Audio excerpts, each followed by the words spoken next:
Assalamualaikum warahmatullahi wabarakatuh. Alhamdulillah, kali ini kita bersua kembali dalam pembelajaran tentang kewarganegaraan.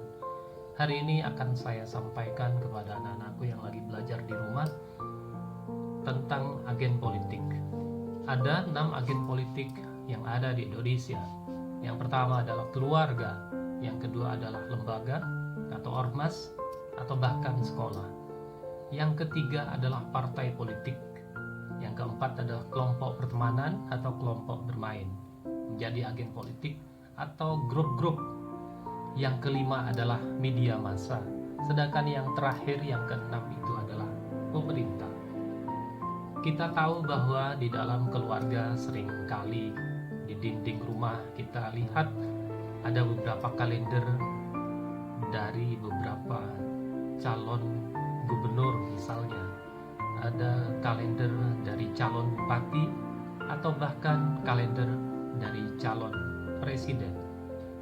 Biasanya dipasang oleh orang tua kita atau saudara-saudara kita yang memiliki kepedulian terhadap kemenangan seorang calon tersebut. Atau mungkin di pintu ada stiker.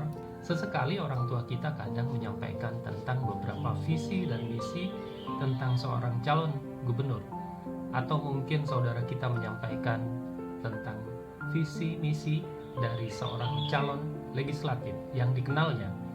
Itu adalah tanda-tanda bahwa di dalam keluarga kita itu adalah bisa menjadi calon agen politik. Agen politik yang kedua adalah lembaga atau sekolah atau organisasi masyarakat. Kita mengenal di Indonesia itu ada 2 organisasi besar. Yang pertama adalah Nahdlatul Ulama, yang kedua adalah Muhammadiyah, yang ketiga ada Persis atau mungkin berkembang organisasi-organisasi massa lainnya. Di Nahdlatul Ulama kita mengenal ada beberapa lembaga-lembaga pendidikan, baik mulai dari MI, SD, bahkan tingkat perguruan tinggi. Di dalamnya tentu ketika momentum politik terjadi di negara kita, maka tidak menutup kemungkinan beberapa orang akan membicarakan tentang calon-calon yang diusungnya.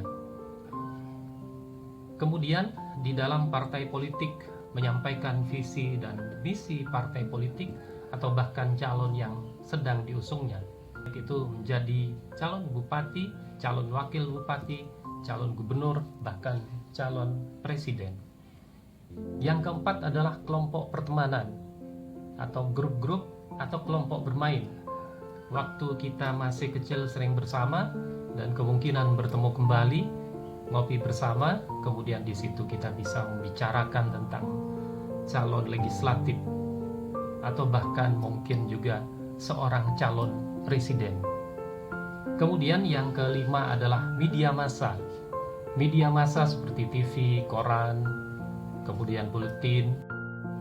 Biasanya media massa seperti TV menyampaikan beberapa kegiatan seorang calon legislatif, menyampaikan beberapa kegiatan sosial yang dilakukan oleh seorang calon bupati misalnya, dan tidak menutup kemungkinan kampanye partai politik itu juga disiarkan oleh media massa. Beberapa program-programnya yang dilakukan oleh partai politik juga disiarkan oleh media massa. Agen politik yang keenam adalah pemerintah.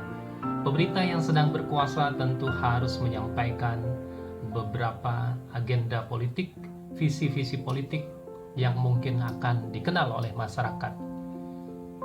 Demikian dari 6 agen politik yang ada di Indonesia, dan biasanya mereka memainkan perannya pada saat-saat menjelang pemilihan umum.